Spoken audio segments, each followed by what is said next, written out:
सहस्रशीर्षम् देवम् विश्वाक्षम् विश्वशम्भुवम् विश्वन्नारायणम् देहमक्षरम् परमम् पदम्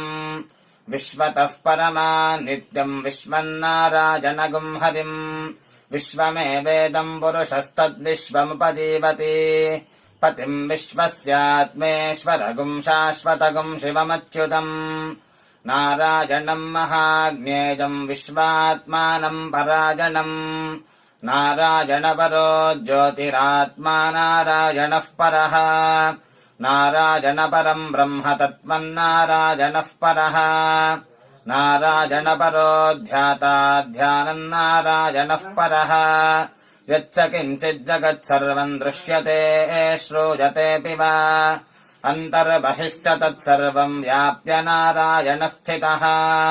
अनन्तमव्यजम् कविगुम् समुद्रेऽन्तम् विश्वशम्भुम्